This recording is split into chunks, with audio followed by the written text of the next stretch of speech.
Boa tarde a todos, boa tarde a todas.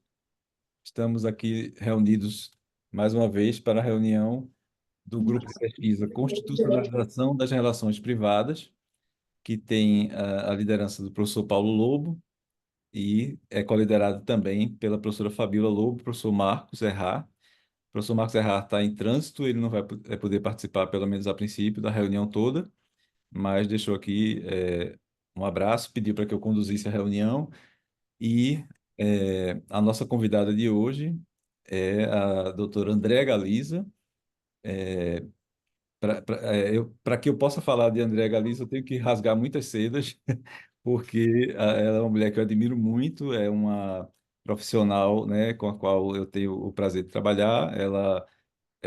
Nós fizemos o mesmo concurso, somos da mesma carreira, e da Procuradoria do município de Recife, e André, inclusive, é minha chefe, que ela é a procuradora-geral adjunta, e também nós temos uma ligação familiar, né? Ela é casada com meu irmão mais novo, então temos uma ligação muito forte.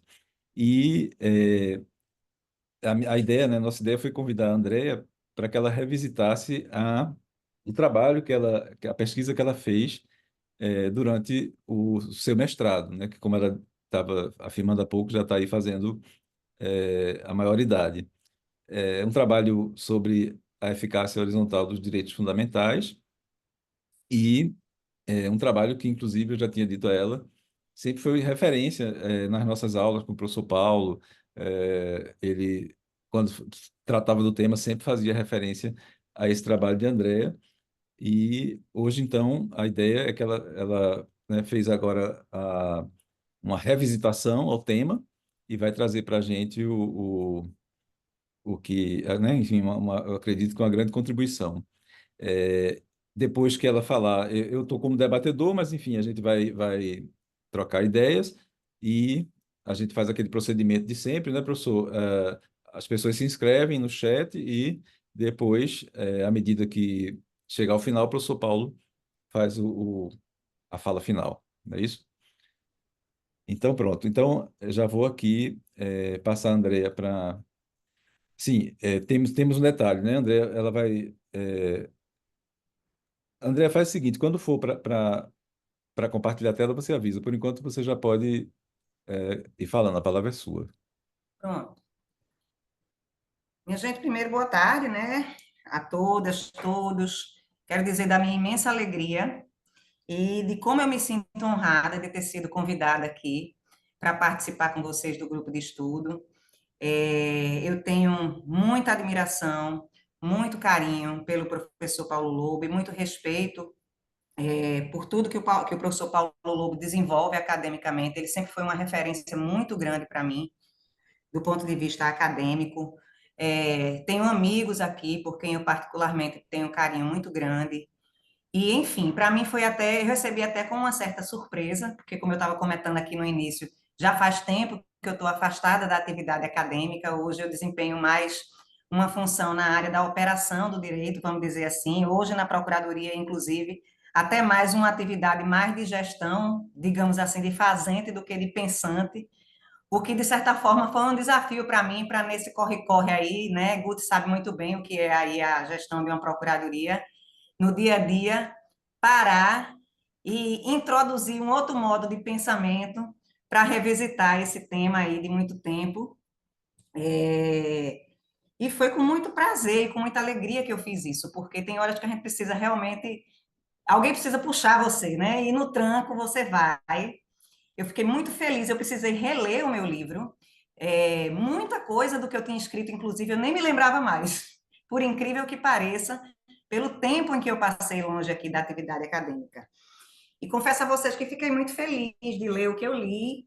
Acho que essa foi uma dissertação de mestrado que eu fiz sobre um tema muito complexo. O tema da eficácia horizontal dos direitos fundamentais, ele tem muitos vieses, muitos, e muitas formas de ser vista. Talvez isso tenha sido o maior trabalho que eu tenha tido. Como organizar o raciocínio com começo, meio e fim, para tratar o tema de forma coerente, e que levasse uma conclusão em que eu acreditava, e eu jamais teria feito isso sem a orientação muito segura e muito presente do professor Paulo Lobo. Então, aqui eu queria render minhas homenagens ao professor e, ao mesmo tempo, agradecer a todos aqui pela presença e pelo convite. Mas aí, para a gente não perder muito tempo, peço a Guti. Já estou aqui na intimidade, viu? Não sei vocês, mas professor Gustavo Andrade, para mim, é Guti. Na procuradoria já sou conhecido pelo apelido, né? É, doutor Guti.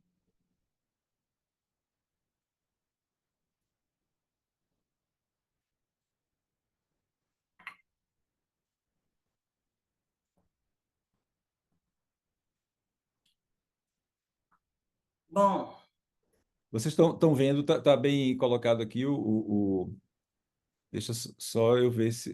Acho que tem um modo de. Aqui embaixo, só um segundo, André. tem um modo de apresentação, né, Guti? Eu acho que é isso, né? Agora? É, Tudo pronto. pronto, perfeito. Quando for para mudar, você avisa. Então, vamos lá. Como o Guti já colocou na introdução, a ideia foi uma sugestão do professor Paulo Lobo, era que nós todos aqui debatêssemos um pouco esse tema e revisitássemos numa configuração de tempo e de sociedade.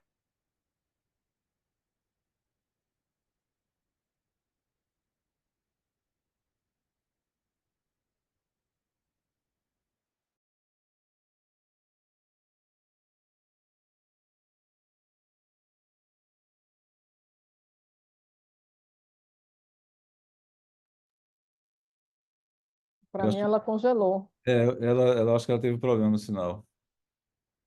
Deixa eu ver. Mandar uma mensagem para o WhatsApp.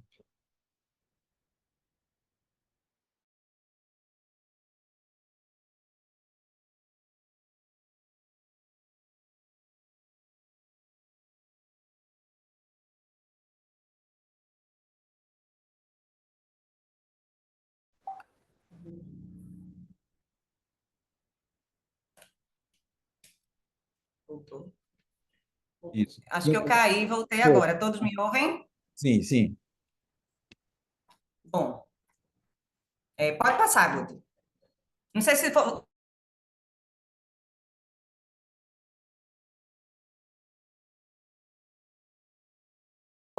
me ouviram, eu cortou num determinado momento, mas o que eu estava dizendo é que a gente tem uma configuração de sociedade e alguns acontecimentos eficazes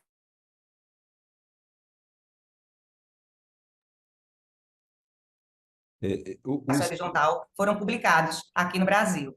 André, Pode passar, Guti. o sinal acho que não está muito bom. De vez em quando está dando um corte. Então, Andréa, reinicia, Andréa. É, ou então, se você tiver com sinal bom de 5G no celular, pode tentar rotear também. você vai voltar para o iPhone? Quero. Pronto. Agora tá aparecendo Vocês estão normal. ouvindo? Eu Sim. caí novamente. Oi, de vez em quando dá uma travada no De seu vez em quando sinal. dá uma travada, né? Se Se você der mais tiver. uma vez, eu vou rotear novamente para outra rede, tá? Tá bom. Mas vamos seguindo. Bom, é, o cerne, assim, o tema da eficácia horizontal dos direitos fundamentais, como eu disse, era um tema que ele sempre foi abordado sobre muitos vieses e sempre houve uma imprecisão terminológica muito grande em torno desse tema. Muitos chamavam de eficácia horizontal, outros eficácia perante terceiros, outro vinculação dos sujeitos privados aos direitos fundamentais. Mas um dos cuidados que assim eu procurei ter lá atrás foi tentar identificar qual é a essência, qual é o cerne, o que é que se pretende estabelecer com essa doutrina e quais as perguntas e quais as perguntas principais que a gente precisava responder lá atrás sobre a aplicabilidade dos direitos fundamentais nas relações privadas. E a principal é essa: a gente discutia se é possível a invocação de um particular frente a outro particular de um direito fundamental. E se os particulares poderiam ser tomados como sujeitos obrigados, ou seja, como destinatários das normas de direitos fundamentais nas suas relações. Isso, quando a gente conversava com o leigo, assim, sobre esse tema com uma pessoa comum, parecia uma coisa óbvia. Mas isso, para a teoria do direito constitucional, implicava uma evolução considerável, porque a gente sabe que o tema dos direitos fundamentais foi forjado dentro do constitucionalismo, muito influenciado pela Escola de Direito Público Subjetivo. Então, os direitos fundamentais, na sua concepção original, eles foram configurados como direitos de defesa, opostos ao Estado, especialmente quando a gente tem em mente aqueles direitos de primeira geração, né, que constituem a origem, vamos dizer assim, das primeiras declarações de direitos. Então, sempre houve, dentro da teoria constitucional, uma concepção muito arraigada de que os direitos fundamentais eram direitos opostos ao Estado. Então, essa era a concepção tradicional do direito fundamental, dos direitos fundamentais, que dentro desse debate era chamada de eficácia, vamos dizer assim, vertical. Vertical porque você tinha o Estado, né, como ente, vamos dizer assim, dotado de soberania e de poder sobre os cidadãos e sobre os particulares. Mas, ao passo, a par disso, começou-se a se discutir a possibilidade de aplicação também a agentes privados. Por quê? Qual era o pano de fundo? A partir, principalmente, dos anos 50, já começou-se a verificar o surgimento de organizações, de entidades privadas, dotadas de poderes sociais e econômicos, que muitas vezes elas exerciam determinadas pressões, determinadas atitudes praticamente coercitivas, similares ao Estado. Para vocês terem uma ideia, eu logo no início da dissertação, só para a gente ter em mente o que era, que se contava naquela época e qual era a preocupação da época, tem um trecho da dissertação que mostra que, segundo dados da época, do ano de 2003, do Banco Mundial, se mantinha uma tendência na qual, das 100 maiores economias do planeta, 51 eram corporações transnacionais e apenas 49 eram países. Então, já naquela época, acho que 2006, e aí eu não posso errar, que foi a data de aniversário de João, a gente já tinha essa configuração social. A gente não tinha o que a gente vai ver aqui, né, no fenômeno da internet, mas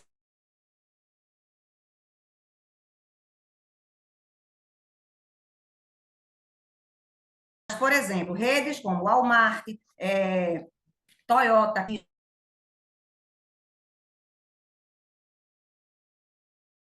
tantas outras empresas, elas movimentavam recursos econômicos.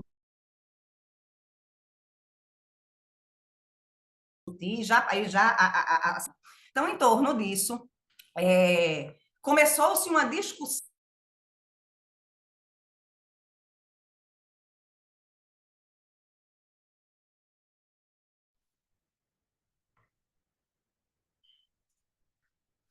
caiu um pouquinho, né? Voltando. Então, diante disso, muitas situações começaram a mostrar que as regras de direito civil constantes da legislação ordinária e infraconstitucional, elas não eram suficientes para a resolução desses conflitos e muitos direitos fundamentais estavam em jogo em vários conflitos e negócios jurídicos privados, e a gente vai colocar aqui alguns exemplos que se discutiam na época. A peculiaridade principal, que é a principal complexidade do tema e que gerou muito debate, é que, diferente da relação entre Estado e particular, quando se trata de eficácia horizontal dos direitos fundamentais, nós temos, de um lado, dois titulares de direitos fundamentais. No caso do Estado, você só tem claramente um titular de direito fundamental e, de outro, um sujeito obrigado contra quem é oposto a esse direito fundamental. No caso, quando a gente trata de aplicação dos direitos fundamentais nas relações privadas, ela sempre se dá entre dois titulares de direito fundamental, e isso gera uma série de questões e de complexidades para a abordagem do tema. Então, a partir daí, começou-se uma série de construções doutrinárias para responder, primeiro, é possível a aplicação dos direitos fundamentais nas relações privadas? Segundo, se é possível, de que modo essa aplicação ocorre? Que é uma outra questão também investigada no trabalho. Ela ocorre diretamente, ou seja, é possível você aplicar uma norma de direito privado para resolver um conflito interprivados diretamente, ou por intermédio de uma disposição legal que possa ser interpretada conforme a Constituição. que é o que a gente chama mais na frente de teoria mediata. Algumas outras teorias, muito próximas da teoria mediata, chegavam a apontar essa discussão até como um falso problema, porque, na realidade, elas procuram reduzir tudo a uma questão de oposição ao Estado. Porque aqueles que defendem a eficácia imediata e que dizem que apenas os direitos fundamentais se aplicam através da legislação, supõem, como a gente vai ver mais na frente, um dever do legislador e do juiz de aplicar de resolver os casos concretos, no caso da jurisdição, e no caso do legislador, de legislar e concretizar direitos fundamentais de acordo com a Constituição. Então, no final das contas, os direitos fundamentais seriam dirigidos aí não aos particulares em questão, mas às próprias autoridades que aplicam as leis. Então, como já se pode ver, é um conjunto de teorias e que foi o propósito do trabalho abordar todas e tentar apontar aquela que fosse mais defensável diante dos vários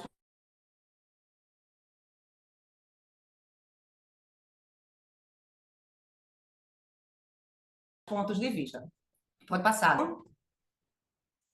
Pode passar.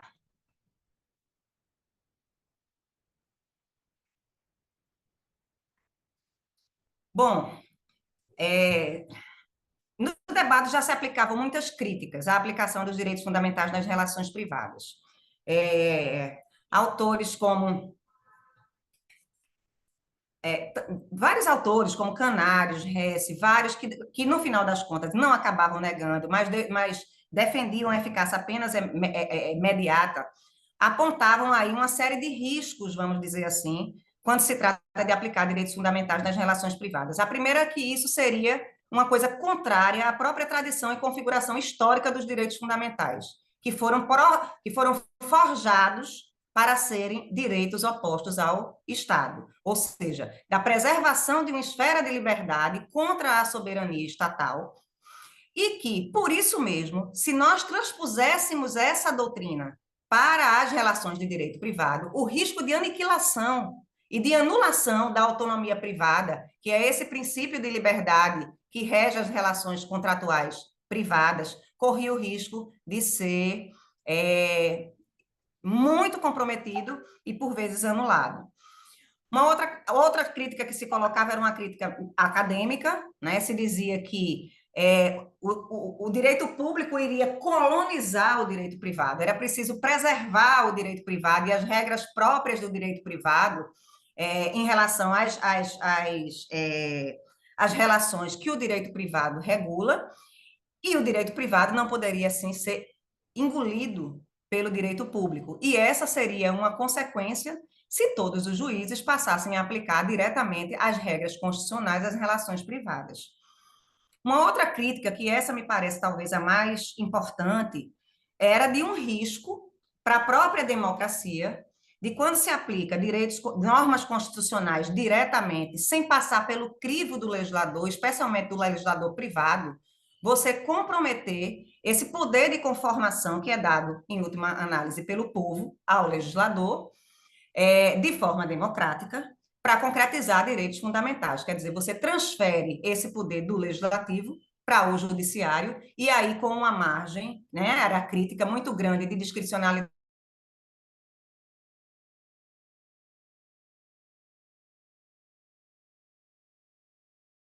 discricionalidade ao procedimento da ponderação, e que, portanto, deveria ser visto com muito cuidado a defesa dessa aplicação aos direitos fundamentais. Pode passar, Guti.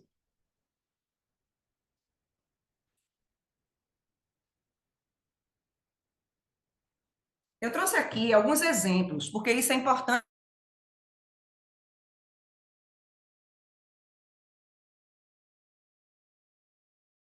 para a gente ver como a situação de hoje é mais complicada. Então, naquela época, o que era que a doutrina, de uma maneira geral, se preocupava e se recusa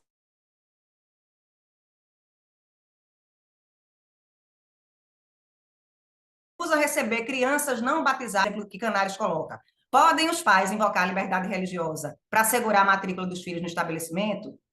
Uma empresa que propõe a uma executiva de top uma cláusula contratual onde ela se comprometa a não engravidar durante um determinado período, porque isso é importante para a empresa. Essa cláusula é nula diante de que norma? Diante do direito fundamental à livre disposição do corpo e dos direitos reprodutivos. Canutilho colocava esse exemplo. As cooperativas e associações estariam obrigadas a respeitar, na relação com seus sócios, o princípio da ampla defesa, especialmente quando se trata de exclusão.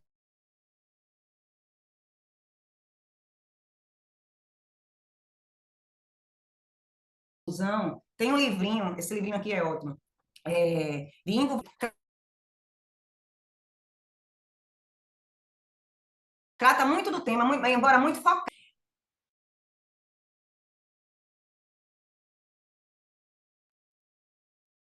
André, Um dos casos, vários precedentes do STF da matéria. Um tá me deles foi ouvindo? esse aí. Tá me ouvindo? Tô. Desculpe interromper, é porque tá travando bastante, sabe? Se você quer tentar rotear o 5G, o sinal do 5G tá bom aí onde você tá. Tá. Oi, Guto, travou aonde? Não, tá sempre travando, sabe? A gente tá sempre perdendo um pouco tá dando para compreender o que você está falando, geralmente dá continuidade, mas de vez em quando trava, e às vezes trava um pouco mais. Aí eu estava tentando sugerir que você usasse o 5G, se o sinal estiver bom, roteando o seu próprio celular, sabe? Mas Pronto, deixa eu rotear aqui. tá.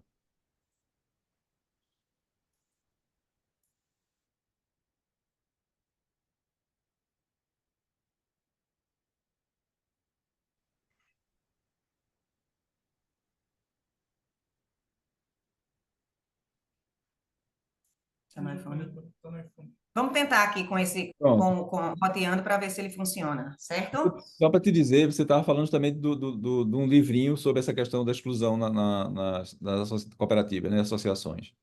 Pronto, eu estava fazendo a referência a essa obra de Ingo von Mink, que é um livro que eu gosto de indicar nesse tema, sabe? Porque além dele trazer um resuminho teórico muito preciso, embora ele vá tratar especificamente da associação, é muito percussiente, assim, as conclusões que ele faz, sabe? Embora seja, inclusive, um crítico até da aplicação direta dos direitos fundamentais. Então, mas aí era só para ilustrar como nessa época as questões elas eram tratadas muito de forma individualmente, voltada para as questões individuais daqueles particulares envolvidos. Eu estava falando agora no final que o último capítulo do livro, desculpa, da dissertação, ele comenta algumas decisões que já existiam do STF na época, essa é uma delas, se uma empresa poderia, esse RE, e nele se discutia se uma empresa poderia tratar diferenciadamente trabalhadores ou consumidores em função exclusivamente da sua nacionalidade. Então o que é que a gente vê aqui? Pode passar, Guti.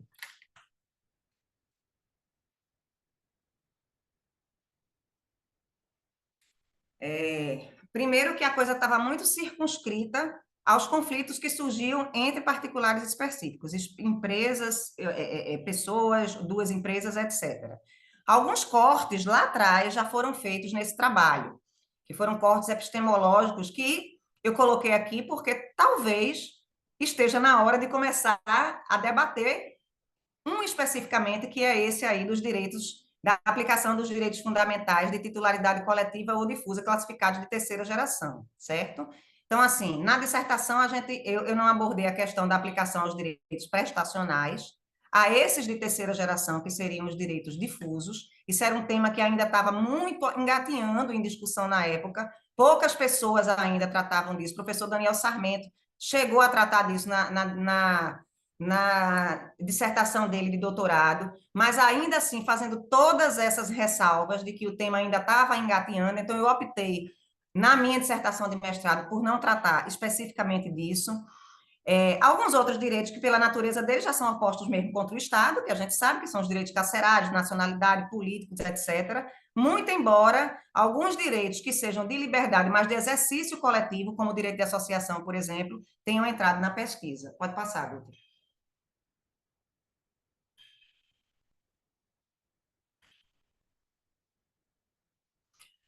Vou fazer um breve resumo, para não demorar muito, do que se discutia na época de como deveria ser a aplicação dos direitos fundamentais. Havia uma primeira teoria, vamos dizer assim, a mais forte, que defendida por Hans Karl Liebknecht. Liebknecht era um juiz do Tribunal do Trabalho alemão, então ele sempre analisou o tema sobre o viés trabalhista. E os teóricos do direito do trabalho sempre tiveram uma tendência a, com muito mais facilidade, aceitar a aplicabilidade direta das normas de direito fundamental. Até porque as próprias constituições já consagravam, sem maiores problemas, direitos fundamentais que eram já diretamente aplicáveis aos empregadores, esses chamados prestacionais. Mas no caso da defesa da eficácia imediata, ele analisava a questão da igualdade de salário entre homens e mulheres pelas empresas e se era aplicável diretamente o princípio da igualdade. Então, isso aqui, o que é que defende a eficácia imediata? Defende que as regras de direito fundamental, elas não precisam de um intermediário. Você não precisa, para aplicar as normas de direito fundamental, de um dispositivo da legislação ordinária, ainda que seja um dispositivo aberto, e que elas são, sim, diretamente aplicáveis às relações privadas. Por outro lado, você tinha aqueles que diziam que essa teoria era uma teoria muito forte e que defendiam a tese da eficácia imediata, muito influenciados por um caso paradigma que foi julgado pelo Tribunal Constitucional Alemão. Essa foi a linha do Tribunal Constitucional Alemão, diferente do Tribunal do Trabalho, onde se entende que os direitos fundamentais, eles são aplicáveis, mas eles são aplicáveis através da interpretação das normas de direito civil, especialmente daquelas que trazem normas gerais, como aqui a cláusula dos bons costumes, da boa-fé. Então, essas cláusulas, especialmente Ginterdurig, eu vou pedir desculpa aí pelo alemão, porque penso numa língua aí que eu nem domino, eu sou igual a Ariano Suassuna, e nem tenho nenhuma vontade de falar.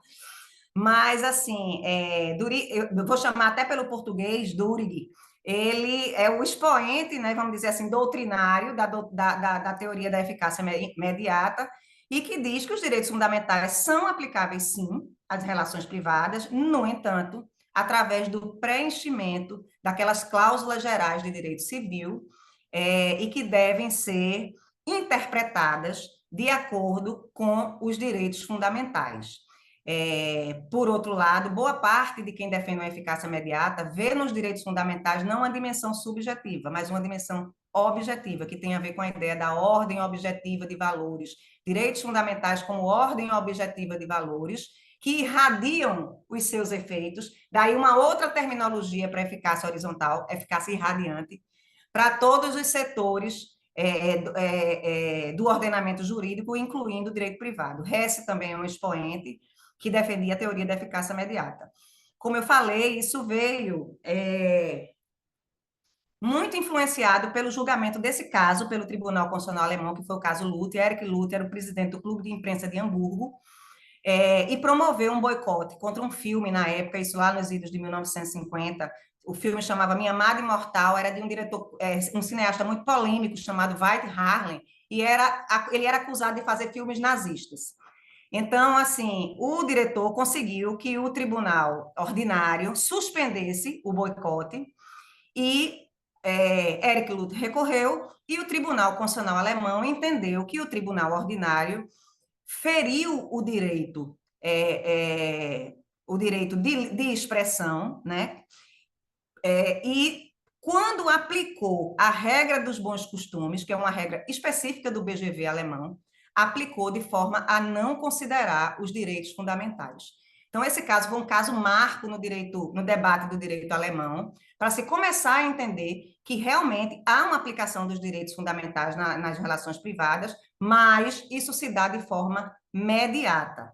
E, principalmente, e aí a gente vê que todas essas teorias da eficácia imediata, elas acabam reconduzindo o problema, a concepção original de direitos contra o Estado, porque elas supõem um dever do judiciário ou do legislador de conformar e do judiciário de julgar as normas de direito fundamental de julgar o caso concreto de acordo com a norma de direito fundamental. Então, é muito claro, no livro eu faço um capítulo específico só para falar disso, assim, para mostrar que, no final das contas, o Tribunal Constitucional Alemão ele foi tão conservador que não seguiu e não afirma um direito subjetivo de um particular frente a outro, mas ele se mantém ainda naquela ideia de que apenas pela lei é possível você aplicar direitos fundamentais às relações privadas e na atividade de interpretação da lei há um agente do Estado que vulnera direitos fundamentais. Essa teoria ela é desenvolvida de uma outra forma por Canaris, um livro fantástico, que é esse aqui, Direitos Fundamentais e Direitos Privados. Talvez tenha sido um dos melhores livros que eu li na época da minha pesquisa. Muito objetivo, muito bem escrito, mas sempre trazendo esse esforço. Canaris diz que, na verdade, essa discussão ela não está bem colocada. O que ocorre é que, quando os juízes deixam de considerar nas suas decisões de forma correta as normas de direito fundamental, ou eles estão descumprindo dois tipos de imperativo. A proibição de intervenção indevida, no caso que restringe indevidamente direitos fundamentais, ou o imperativo de tutela. Então, no final das contas, também nessa teoria de Canaris, que foi conhecida como a teoria dos deveres de proteção, na realidade, ele não chega a afirmar efetivamente que os direitos fundamentais podem ser opostos pelos particulares uns contra os outros, mas sempre através, principalmente, da interpretação das normas de direito civil, especialmente da atividade das autoridades de Estado, sejam juízes ou legislador, que têm obrigação de agir de acordo com os direitos fundamentais e, quando não o fazem, eles, autoridades, lesam direitos fundamentais. Havia ainda aí essa teoria da convergência estatística, que era uma coisa até meio esquizofrênica até, que dizia que, na realidade, todas as ofensas a direitos fundamentais no âmbito privado, no final das contas, são ofensas do Estado, porque o Estado deixou de cumprir com a sua função de tutelar aquelas ofensas. Era como se o Estado incorporasse o particular. Então, o que a gente vê, minha gente, isso aqui eu tudo mostrei só para a gente entender como havia, na discussão daquela época, um esforço de manter sempre o Estado e retirar da posição de obrigado perante as normas de direito fundamental os particulares. Eram aqueles malabarismos que se faziam, vamos dizer assim, aquela narrativa que se construía para tentar, vamos dizer assim, reduzir a intensidade. E, com isso, reduzir, talvez, o comprometimento da autonomia privada, da liberdade típica do tráfico jurídico privado. Mas há sempre esse esforço de manter sempre o Estado no polo passivo das normas definidoras de direito fundamental. Então, em um resumo muito, muito breve e corrido, pode passar, Guti. Era o que se discutia na época. Bem, na nossa dissertação, a posição a posição que eu defendi foi a da possibilidade de aplicação direta, e muito embora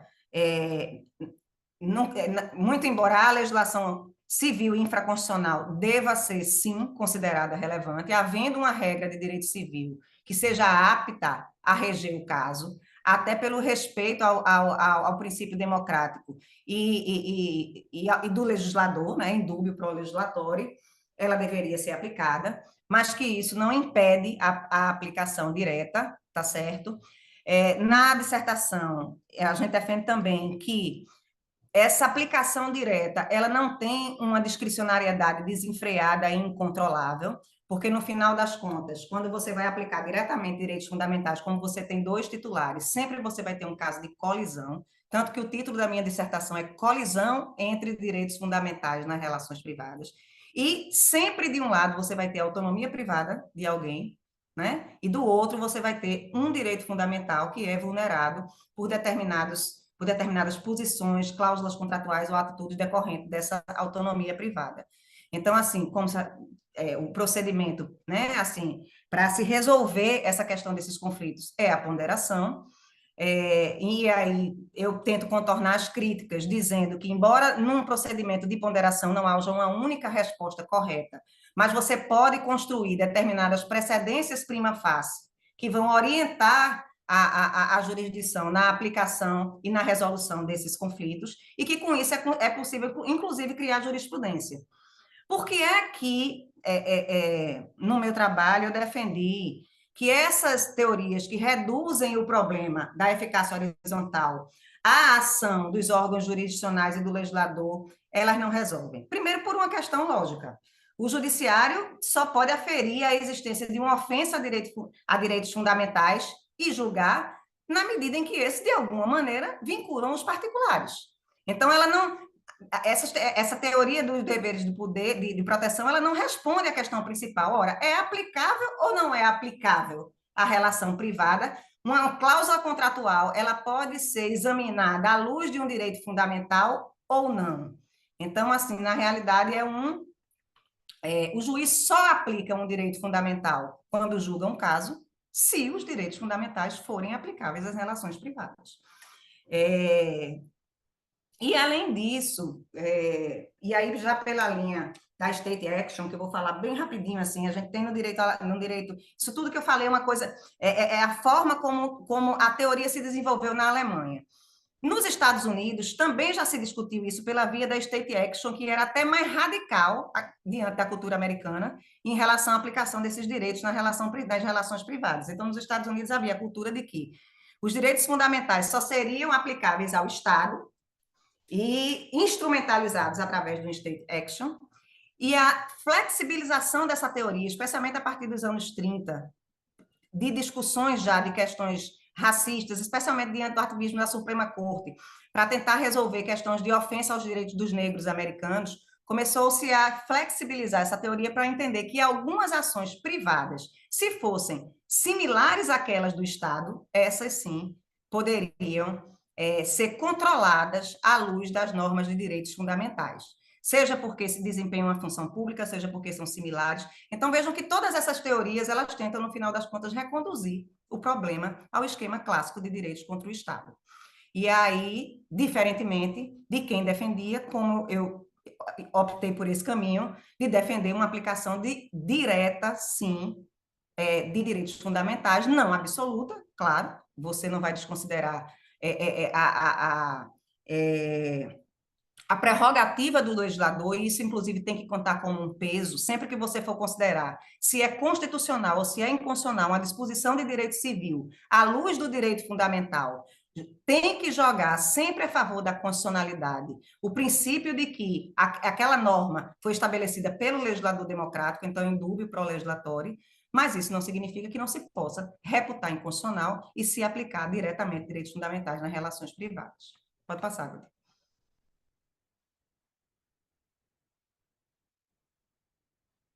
Eu vou correr um pouquinho, minha gente, porque eu não sei nem como é que está o tempo, Guto, eu não estou vendo aqui. Mas aí, para a gente entrar no cerne agora mesmo do nosso problema, o que é que mudou, né? De lá para cá. E aí, assim, quando o Guto me fez o convite, ele me mandou um texto que foi enviado até pelo professor Paulo Lobo, que tratava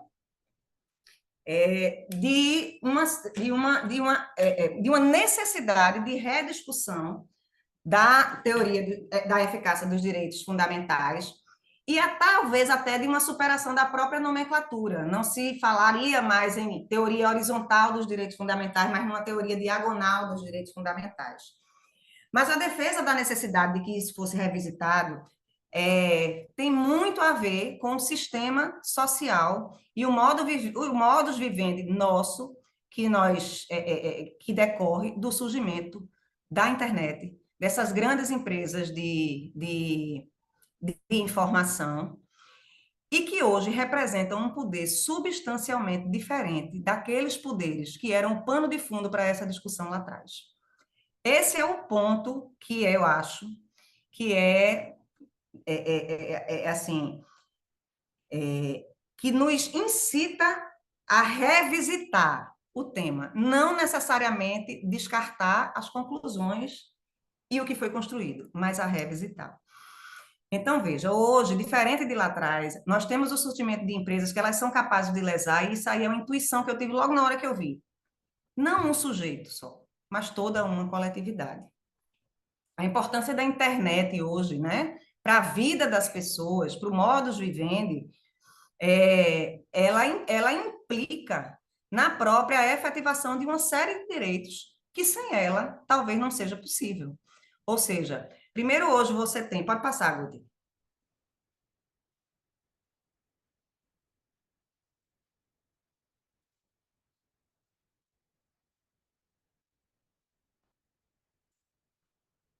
Direitos, por exemplo, hoje, como o exercício da liberdade de expressão, direito à informação, liberdade de imprensa, direito de associação, direito ao trabalho, à cultura, saúde, democracia, eles são, ao passo que eles podem ser lesados por essas empresas, essas big techs, tá certo? Mas eles também são viabilizados pelos serviços que elas prestam, especialmente os intermediários.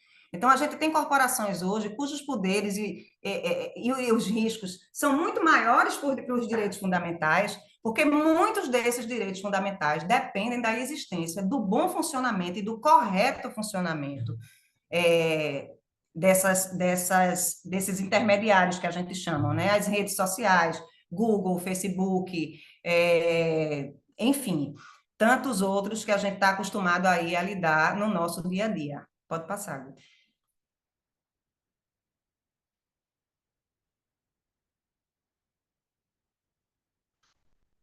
Então, enquanto lá atrás você tinha um particular e uma escola, uma funcionária e uma empresa, um membro de uma associação e uma associação, agora você tem toda uma coletividade que está, além de depender do serviço, na prestação do serviço, está sujeita também a uma série de riscos.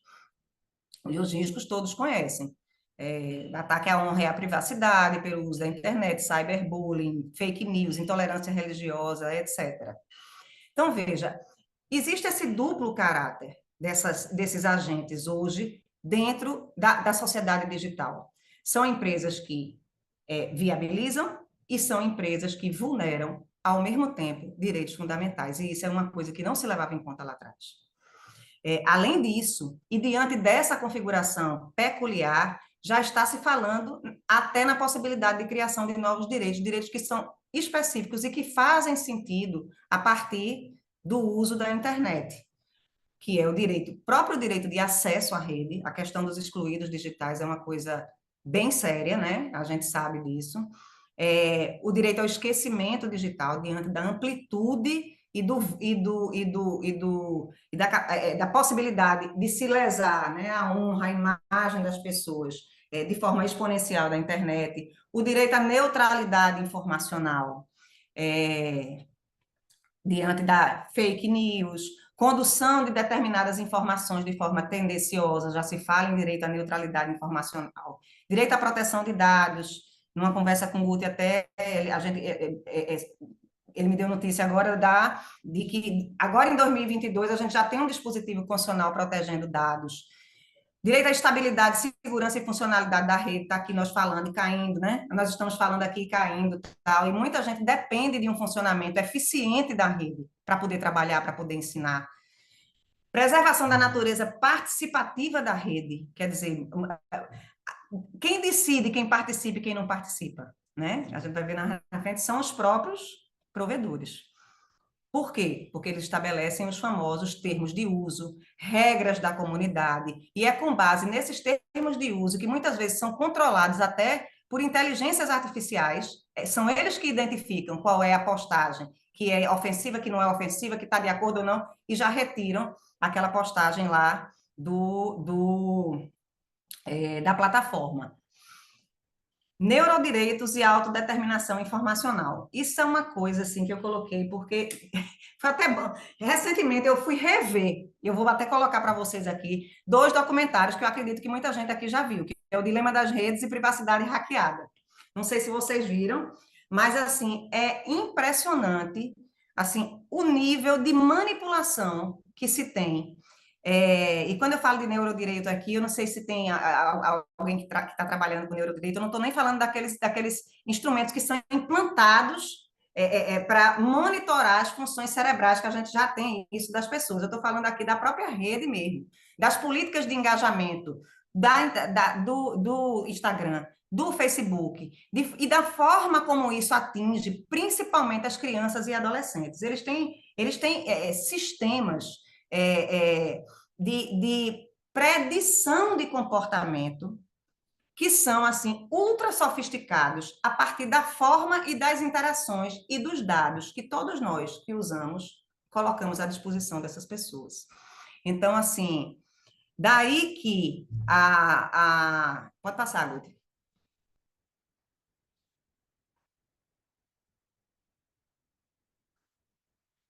Daí que, além da gente ter um crescimento enorme do poder, né, desses agentes privados, especialmente quando a gente tem em mente a questão dos dados, quer dizer, bilhões e bilhões de dinheiro, de dólares estão envolvidos no uso e principalmente no que é pior, no design, na manipulação desses dados para fins específicos e para predizer comportamento das pessoas, seja na política, seja no comércio, seja numa série de outros interesses que não são os nossos. É muito interessante, na privacidade hackeada, eles colocam, eles estão contra nós, né? Se alguém coloca à sua disposição um serviço pelo qual você não está pagando nada, pode ter certeza que o produto é você. Eles estão vendendo você.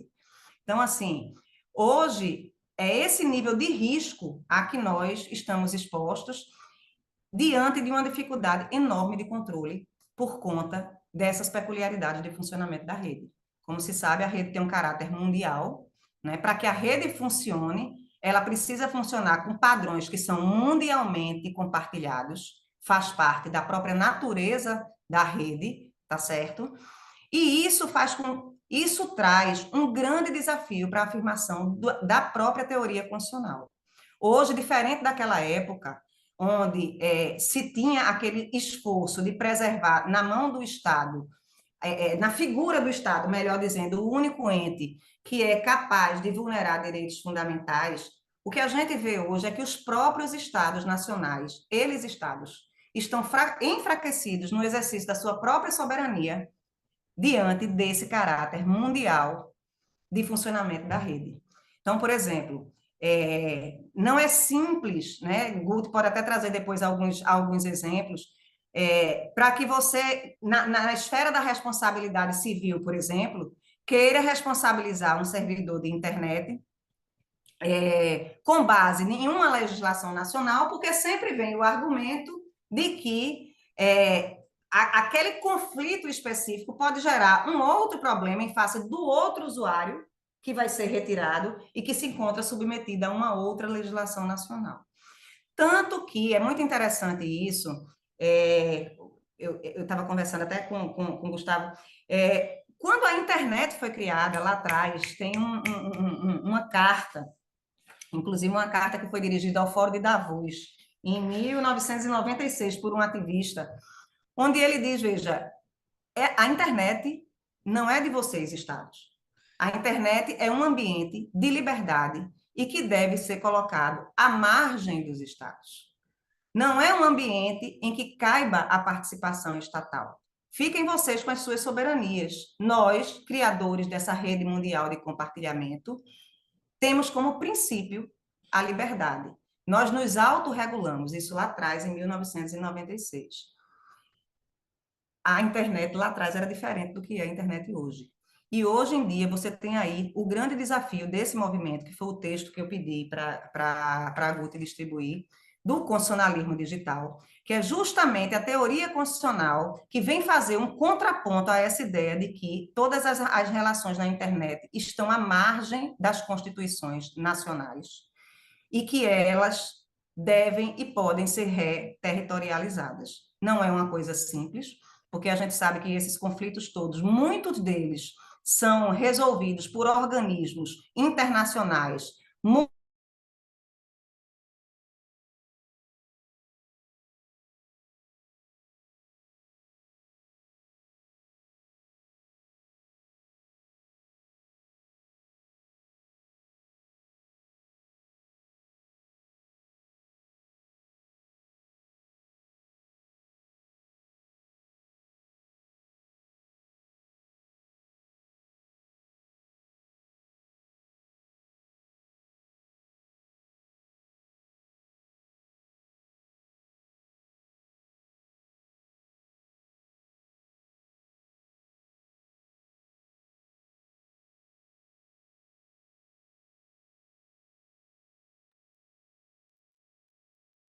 Parece que travou geral, acho que ela caiu. Vou aguardar então. E eu vou pedir para ele finalizar.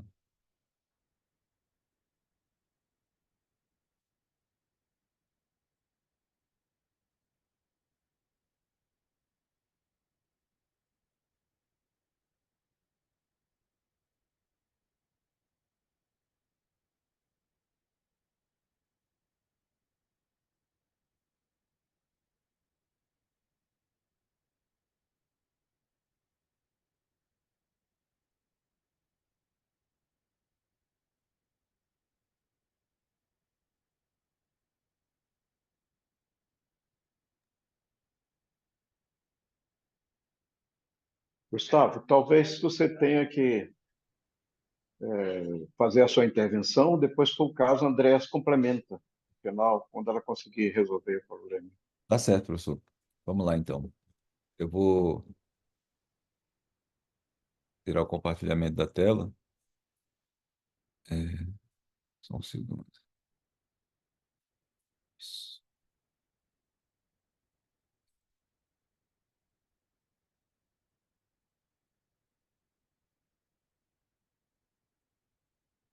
Bem, todos me ouvem, né? Eu posso continuar. Bem, nós tivemos ontem conversando, eu tive no escritório de André justamente para dar uma olhada no que ela tinha preparado e como ela tem essa, né, paixão pelo tema, eu até imaginei que pudesse ultrapassar um pouco o tempo. Eu combinei com ela de trazer, na verdade, ela também vai contribuir com algumas reflexões, né, trazer algumas reflexões para a gente, mas eu fiquei de trazer alguns exemplos e também algumas constatações, né, que eu acho que a gente verifica. Eu acho que a tendência, né, para ao finalizar o trabalho é dizer que a teoria está assim, vigente e atual, né? O que mudou foi o cenário, né? E mudou de uma Oi, maneira. Guti. Oi, pronto. Eu estava aqui já tentando adiantar, porque o professor Paulo sugeriu, mas aí volto a você, depois eu continuo, tá bom? Deixa eu só pular algumas coisas, correr por conta da adiantada da hora, Sim. essas. Tranquilo, eu vou só, então, recomeçar o compartilhamento. É bem rápido. Não, enquanto isso a gente vai. Eita. Uhum. Enquanto isso a gente vai conversando. Isso. Cadê Pode- aqui? Bom, então, o que é que acontece hoje? Lá atrás você tinha empresas que eram muito poderosas e que. Mas hoje a gente tem um processo de enfraquecimento dos próprios estados. Quer dizer, hoje o Estado, por exemplo, para fazer uma investigação criminal, vou usar o exemplo do crime, mas tem os exemplos da responsabilidade civil também, de forma efetiva, muitas vezes ele precisa colher dados que estão na internet e que estão guardados por empresa cuja sede é fora do país. E, por exemplo, se eles fossem depender de acordos multilaterais, que são aqueles que se fazem entre países, a rapidez com que os atos, com que as provas desaparecem, com que as postagens são feitas e que com não é compatível, né? Então, assim, por isso que no artigo escrito por Gilmar, ele tenta defender que é preciso construir um constitucionalismo onde os julgadores, eles se munam de instrumentos que não sejam apenas aqueles que estão na Constituição. A tendência de alguns países é de você concretizar isso através de legislações. Por exemplo, hoje a gente tem o Marco Civil da Internet. Passa aí, Lidi.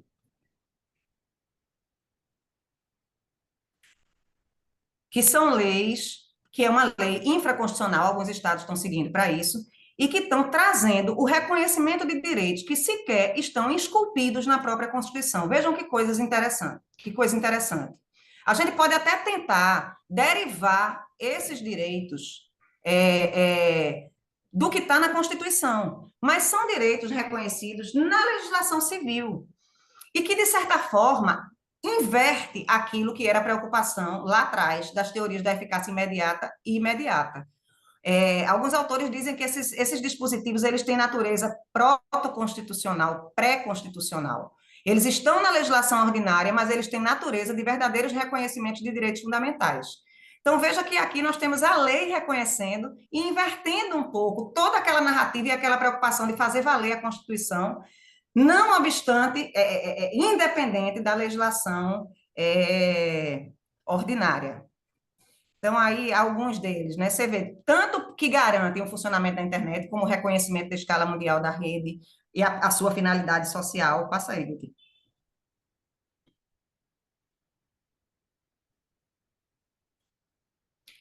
Garantia de neutralidade da rede, proteção de dado pessoal, natureza participativa, pode passar. Tudo isso hoje está consignado não na Constituição, mas na legislação infraconstitucional. E aí outros também, né? Acesso à informação, pode passar. Passar rapidamente por isso, para poder a gente já ir para a conclusão. E aí, vejam, o que é que a gente conclui? Alguns autores assim, estão indo pela linha de dizer que toda essa situação requer uma releitura da teoria da eficácia dos direitos fundamentais, porque ela não seria suficiente para dar conta de todos esses problemas. Eu tenho uma outra visão. Eu acho que o que precisa haver é uma releitura de um tipo de visão da teoria de aplicação dos direitos fundamentais na relação privada, que é aquela muito apegada à defesa da eficácia imediata e aquelas que reconduzem, como a gente comentou lá atrás, o problema contra o Estado. Cada vez mais, diante do que a gente tem hoje, do que a gente vê na internet, praticamente assim, é quase pueril você querer insistir em manter a tese de que os Estados têm que ser sempre aqueles sujeitos obrigados diante dos direitos fundamentais.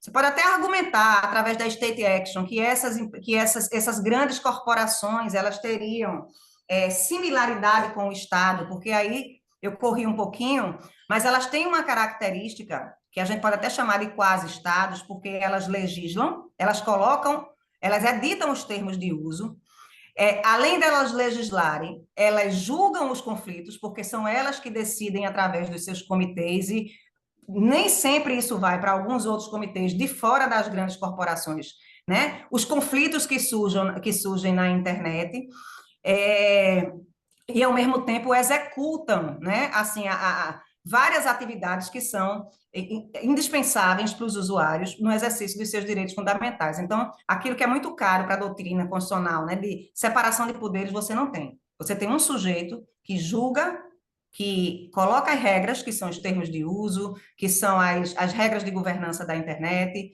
que são os padrões de comunidade e que, ao mesmo tempo, excluem, decidem os conflitos que decorrem disso. Mas, na minha visão, com mais razão a gente tem que defender e continuar defendendo que, sim, os sujeitos privados são obrigados a obedecer direitos fundamentais. Se a gente vir hoje, por exemplo, a Carta de Direito da ONU, existe um órgão da ONU que trata exclusivamente de direitos digitais, você vai ver que é todo falando da aplicabilidade de direitos fundamentais na internet. E quando se fala de aplicabilidade de direito fundamental na internet, não é contra um Estado qualquer. É contra quase um processo. É contra quase porque não é nem contra o Google, contra o Facebook. É contra uma instituição. Portanto, negar hoje a eficácia direta de direitos fundamentais é uma coisa completamente fora da realidade. Fora da realidade. Então, veja, a teoria está superada? Não. Está superada aquela visão do Tribunal Constitucional Alemão que, de uma ordem objetiva de valores, retirava um dever do Estado, como judiciário, de observar direitos fundamentais e que dizia que apenas o Estado era sujeito obrigado. Mas para quem trabalha com a ideia de eficácia direta dos direitos fundamentais, como foi o caso da minha dissertação orientada pelo professor Paulo Lobo, o tema está cada vez mais atual e aplicável do que nunca. É só desdobrar. Por exemplo, como é que eu vou analisar a constitucionalidade ou não desse dispositivo aqui, que é o artigo 19 da nossa lei, que é o Marco Civil da Internet, que diz que o provedor de aplicações da internet somente vai ser responsabilizado civilmente por danos gerados de conteúdos gerados com terceiros, se houver uma ordem judicial, e essa discussão está acontecendo hoje no Supremo, tá certo? O que é essa discussão? Essa discussão, os grandes provedores alegam que eles não podem simplesmente retirar, porque é inseguro para eles, juridicamente, certo? E aí, na fase de responsabilização, se discute se apenas com ordem judicial eles estariam obrigados ou não. O legislador nacional entendeu que deveria ser dessa forma pela própria segurança de funcionamento da internet. Mas a constitucionalidade disso hoje está sendo analisada pelo Supremo. Qual vai ser o fundamento se o Supremo decidir que eles estão sim obrigados, mesmo antes de decisão judicial, a retirar conteúdo ofensivo à honra e à privacidade das pessoas? Porque daqui que chega na justiça, o prejuízo está feito. O Supremo vai ter que aplicar um direito fundamental a uma relação privada e vai aplicar diretamente, porque não tem uma norma que substitua isso. Então, veja, minha gente, só para concluir, pedindo já desculpa aí pelos atropelos internéticos, eu acho que pode passar até para a conclusão, Guti. Essa questão dos neurodireitos a gente até pode ver mais na frente. Então, vejam, é isso, assim. Se a gente pega, existe uma bibliografia muito vasta sobre direitos de internet, muito. Esse artigo de Gilmar Ferreira Mendes, ele, embora seja da área do direito constitucional, não seja exatamente, né, de um privatista, mas ele aborda essa questão dos direitos horizontais, ele traz uma bibliografia muito, mas muito farta sobre o que se discute. E quando você vê, não faz nenhum sentido não defender uma eficácia direta dos direitos fundamentais nessa situação. Também não faz sentido jogar fora o peso do legislador e dizer que simplesmente as pessoas não vão considerar os marcos civis da internet. Não. Continua da mesma forma. Então, assim, não tem o que fazer. Não dá para responder. O caminho é consagração formal nas constituições dos novos direitos, isso resolve. São os organismos internacionais, como a gente estava discutindo, né, Guti? Passarem a estabelecer regras padrão que sejam coercitivas. Está se criando uma ordem formal, uma ordem de valores global. Vai surgir constituições privadas, cada uma diferente. Enfim, não dá para responder isso e aí tem muito pano para manga para pesquisa. Bem, minha gente, acho que em resumo era isso que eu queria falar. Agradeço demais a paciência de vocês. Muito obrigada.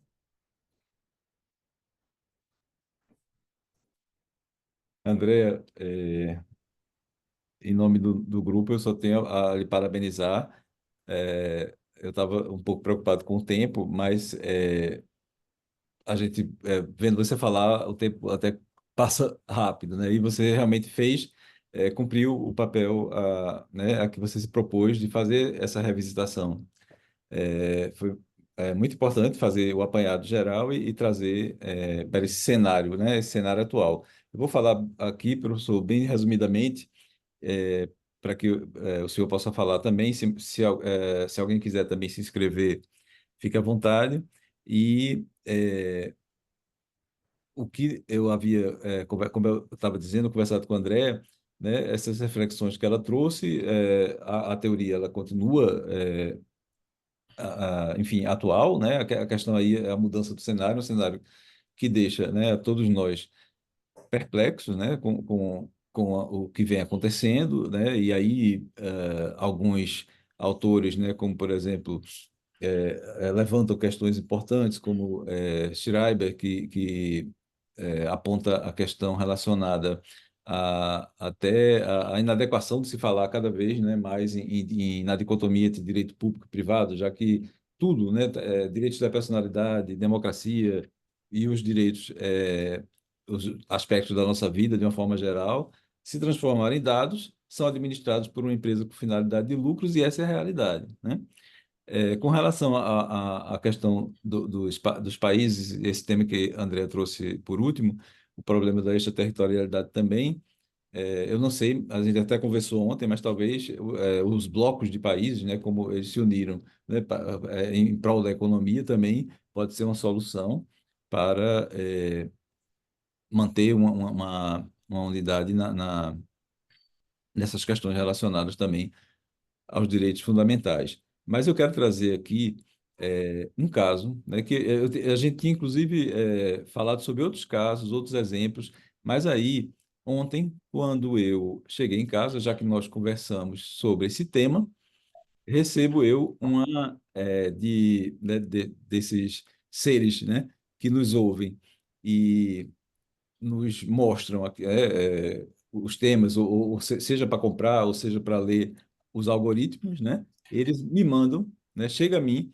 um, uma notícia do dia 14 de agosto, no caso da BBC, mas depois eu fui ver e saiu em vários jornais internacionais, de um caso que aconteceu na Disney, né? Num dos parques da Disney, foi na Flórida, Disney World. Uma pessoa, uma mulher, ela morreu, intoxicada em um restaurante do parque. Ela tinha preenchido o formulário antes de viajar, informando que tinha alergia a determinados produtos, não podia se alimentar deles. Depois, no restaurante, ela também fez menção a isso, ao responsável, e mesmo assim ela comeu a comida, tinha o ingrediente que ela tinha alergia e ela morreu de choque anafilático. E o marido dela entrou com uma ação, né? São cidadãos norte-americanos e ingressaram com essa ação pleiteando a indenização do valor de US$ 50.000 pela morte dela, né? Aí, isso foi em 2023, né? A morte. E a defesa do parque, né? É impressionante, assim, chega a ser, de certa forma, bizarra. A defesa do parque foi no sentido de que eles pediram a suspensão do processo judicial para remessa a uma corte de arbitragem, tinha lá a cláusula, né, de arbitragem, a cláusula de,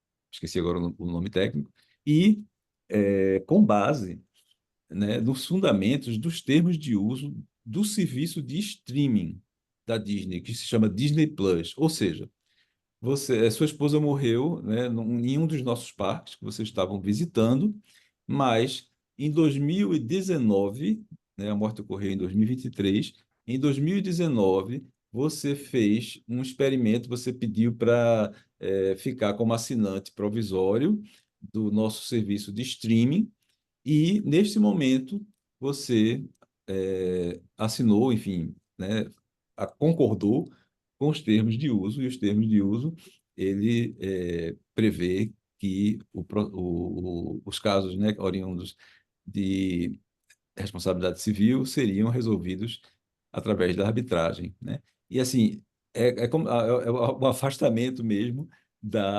é, enfim, do próprio direito, né? Assim, é impressionante. Os termos de uso, eles diluem o conhecimento da gente sobre a teoria contratual, enfim, é realmente algo surpreendente. E aí eu me lembrei, só para terminar, que a André falou de Ariano Suassuna, e tem um vídeo no YouTube muito bom dele, que se chama Você Já Foi à Disney? Né? É mais não é uma crítica ao parque em si, mas uma crítica à elite brasileira, né, que durante muito tempo que imitava, né, a cultura norte-americana, e ele dizia, não, eu nunca fui e nem quero ir. Agora sou eu também, depois dessa. Mas é isso. Com esse comentário breve, professor, eu entrego a palavra ao senhor, se preferir falar primeiro, ou não sei se tem alguém escrito, vou olhar agora no chat. Ok, Pronto, o senhor fala, então, não tem ninguém escrito, mas se ok, vamos lá. fala depois do senhor. Pois Vamos não. lá, então. Parabéns, Andréia. Você continua ainda convencida do acerto da sua tese, já passados 18 anos, continua atualíssima, como você bem demonstrou, e especialmente gostaria de chamar a atenção à necessidade para que a doutrina brasileira dê mais atenção à sua própria doutrina, construída no Brasil, especialmente no campo do direito privado. A, a ideia que vem de eficácia horizontal vem muito comprometida pelos estudos realizados na Alemanha, a doutrina realizada na Alemanha, a teoria da eficácia horizontal, e especialmente entre os constitucionalistas. E a primeira questão que surge, e por isso que já naquela ocasião eu chamava a atenção de André, é com respeito à pertinência do próprio termo eficácia. O que é eficácia jurídica? Se nós adotarmos, por exemplo, como eu adoto, a terminologia e as categorias de Pontes de Miranda, eficácia, ela se apresenta sob dois modos no âmbito do direito. A eficácia da norma jurídica, que se resume e se atém à incidência da norma jurídica sobre o suporte fático hipotético previsto na própria norma. E a eficácia jurídica, que decorre já da emersão do fato jurídico, que é, portanto, a eficácia do fato jurídico. O termo eficácia para o direito brasileiro é inadequado. E por isso que temos mesmo que utilizar e continuar utilizando observância e aplicação. E aí eu me aproprio dos termos utilizados por Kelsen e utilizados adequadamente. Observância pelos destinatários da norma, população geral, e aplicação pelas autoridades competentes, principalmente pelo Poder Judiciário. Então, a aplicação e observância dos direitos fundamentais nas relações privadas é muito mais adequado do que a terminologia utilizada pela doutrina alemã, com essa enorme repercussão no Brasil. Inclusive, o texto de base que André trouxe, de Gilmar Mendes e do Vitor Oliveira, eles giram sempre em torno da doutrina alemã, contestam a própria pertinência, começam a questionar e questionam a doutrina alemã. Aliás, devemos lembrar que a primeira decisão que tratou diretamente e explicitamente da aplicabilidade direta dos direitos fundamentais em relações privadas foi uma decisão de um voto vencedor do Gilmar Mendes em 2005, que foi justamente em relação à exclusão de um associado de uma associação civil sem lhe ter assegurada o direito de ampla defesa. Isso depois terminou fazendo com que o Código Civil fosse alterado para absorver essa orientação adotada pelo Supremo Tribunal Federal. No que concerne à essência mesmo dessa doutrina alemã, tão influente no Brasil, é o fato de que a discussão gira em torno da lei fundamental alemã e se volta essencialmente para a questão da dignidade da pessoa humana. Então, tudo mais em torno da dignidade da pessoa humana. E todas essas correntes referidas por ela, inclusive a de Canaris, elas têm sempre como destinatário o Estado. Ou seja, ela é a oponibilidade do direito fundamental não ao outro particular, mas ao Estado. O Estado juiz, o Estado legislador, principalmente, o Estado legislador, e essa interposição do Estado é que terminou prejudicando a aplicação direta da teoria, a aplicação direta de direitos fundamentais nas relações privadas, como a prática no Brasil se desenvolveu, independentemente da orientação adotada.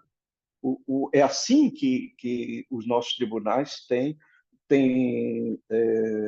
agido, a meu modo de ver, corretamente, apesar de todos os questionamentos levantados, de ativismo judiciário, etc. Outro ponto importante do texto base do Gilmar e do Vitor, o constitucionalismo, que eles chamaram de constitucionalismo digital, é a referência expressa e constante no texto, que André também fez referência, à liberdade de expressão e direitos da personalidade. As big techs, como sabemos, elas se utilizam da liberdade de expressão como como meio de exercício do seu poder privado, para extração dos dados pessoais. Ou seja, na verdade, o que quer é extração dos dados pessoais. E se vale da liberdade de expressão para que não haja regulação forte, e sim uma soft law, uma regulação suave que continue as coisas do jeito que estão. E é essa pressão que eles estão fazendo no mundo inteiro, na União Europeia, nos Estados Unidos, aqui no Brasil, né, para que o legislador não avance e prejudique os seus negócios, os seus grandes negócios. E, por isso, o uso da... E o que ocorre é que o conflito entre liberdade de expressão e direito da personalidade é a constante. Esse é a constante na internet e com a exploração dos dados pessoais. Outro ponto que devemos sempre ter atento é que a aplicação direta dos direitos fundamentais nas relações privadas não diz respeito apenas aos poderes privados, dizem sobretudo aos poderes privados, mas não somente. Lembremos-nos que um dos primeiros casos julgados pelo Supremo Tribunal Federal após a Constituição de 1988 foi o famoso caso de DNA, que cuidava da determinação judicial de compulsoriedade do exame de DNA, num caso de investigação de paternidade, e esse caso o Supremo decidiu por maioria na época, e essa orientação até hoje continuou, no sentido da aplicação, nesse caso, da regra da liberdade e da autonomia das pessoas, e ali não estava diante de nenhum poder privado. Eram casos entre uma pessoa, um familiar, e aquele que se declarava familiar também. Então, aí, nessa relação, não podemos cogitar de poderes privados propriamente. E, por fim, a questão também referida por Andréa, do marco legal no artigo 19. É um dispositivo, a meu modo de ver, infeliz, e é objeto justamente da apreciação do Supremo Tribunal Federal, e por isso que o texto base do Gilmar não aponta para uma conclusão definitiva, porque ele não quis avançar a orientação que ele irá adotar, embora deixe entrever, quando houver o julgamento final desse processo, que está em curso no Supremo Tribunal Federal. Por quê? Porque o artigo 19 submete a responsabilidade do provedor de internet, a Big Tech, enfim, a prévia determinação e notificação do Poder Judiciário, para que se possa, então, haver essa imputabilidade dela, da Big Tech, em relação à responsabilidade pelo uso inadequado ou por permitir o uso inadequado da liberdade de expressão com prejuízo dos usuários da internet ou da rede. E, por fim, finalmente, a questão da internet, eu creio que eu já manifestei a vocês minha posição, e eu tenho escrito sobre isso.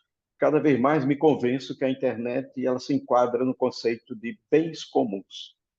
E, portanto, bens comuns são aqueles que não podem ter apropriação exclusiva de pessoas ou de poderes privados, porque envolvem a existência das pessoas, envolve tudo aquilo que nós precisamos para viver em sociedade. E da mesma forma, como não se pode ter exclusividade no uso e no destino, no uso e da água, ou da eletricidade, ou do ar que respiramos, nós, hoje, cada vez mais, a internet faz parte como um bem da vida necessário nas relações entre as pessoas. E, por isso, um bem comum. Mais uma vez, Andréia, e com a complementação do Gustavo, muito obrigado por ter vindo e trazer e de modo muito convincente, sustentando as mesmas ideias que você, da mesma forma, inclusive apreciando o que se fez de lá para cá, para confirmar o acerto da orientação que você adotou no seu trabalho. Obrigada, professor. Eu que agradeço. Para mim é uma felicidade, uma alegria. Hoje foi uma tarde alegre e inesquecível, viu? Depois de tanto tempo aí, estar ouvindo vocês, muito bom. E muito boas as suas colocações. Essa questão do bem comum foi uma coisa que me acendeu uma luz aqui no juízo. E é isso mesmo. Se a gente pensar o início da internet, o que foi o início da internet é completamente diferente do que ela se transformou. Quando você vai ver, o pessoal do Vale do Silício, que começou a desenvolver a internet, era um pessoal que era oriundo da contracultura. A ideia era de união, a ideia era de comunicação. A partir de um determinado período aí de monetização, tudo mudou. Então, essa ideia de bem comum, eu acho que ela está muito, muito ligada ao que se pensou em fazer em termos de internet lá nos seus primórdios. E virou o que virou. E a gente precisa realmente. A gente fala mal, mas a gente. Quantos pais e quantos pais encontraram os filhos por conta da internet? Quantas doenças foram criadas, foram curadas por conta da internet? Quanta coisa boa a internet nos proporciona, né? É isso aí, eu gostei, acho que é um excelente insight. Vou Muito. ler suas publicações então, professor. Uhum. Com o maior prazer e admiração. Eu pergunto, como não teve inscrição no chat, a gente ainda tem um pouco de tempo, eu perguntaria se alguém quer fazer alguma intervenção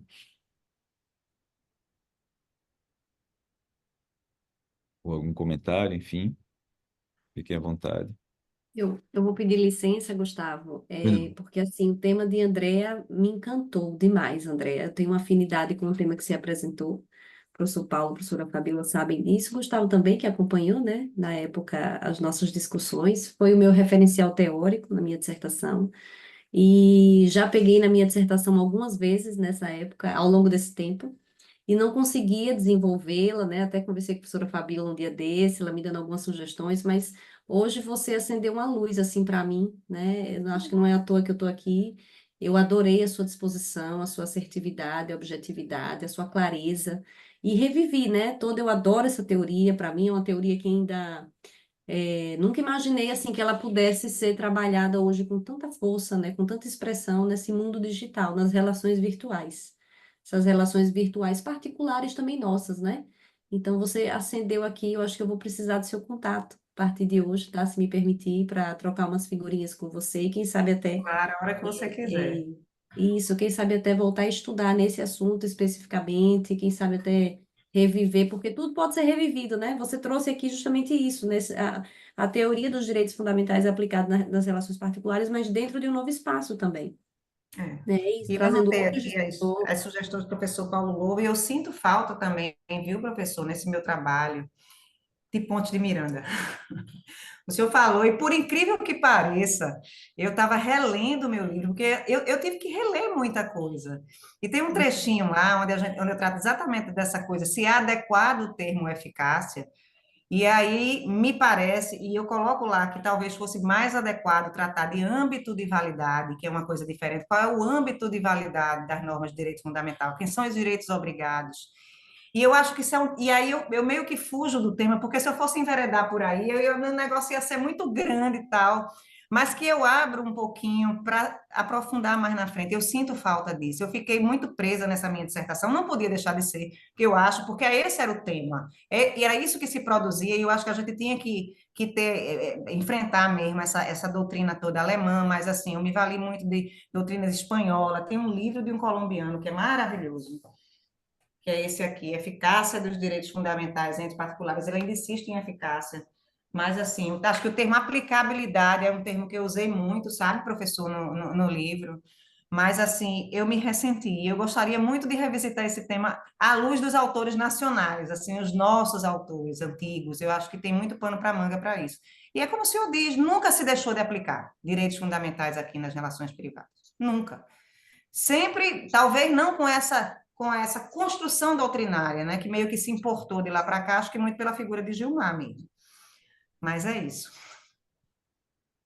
Deixa eu fazer aqui só um brevezinho comentário, Gustavo. Pois não, Rita? Cumprimentar a todos, dar boa tarde. Dizer, primeiro, André, parabenizar você pela exposição, como todos estão falando aqui. Dizer o que eu já te disse pessoalmente, que teu livro é um clássico, né, na orientação aqui do professor Paulo, e realmente é uma indicação constante aqui das nossas escritas, não é, que sua colaboração aqui no grupo, não é, considerando inclusive o nosso eixo temático, é importantíssima, né? E eu espero que não fique restrita a essa apresentação aqui hoje, né? Que a gente possa debater mais a partir do seu amadurecimento, certo? Então, seja muito bem-vinda, obrigada por trocar esse conhecimento e estamos juntas. Obrigada, Rita. Você é uma querida. Eu tenho muito carinho por você e muita admiração.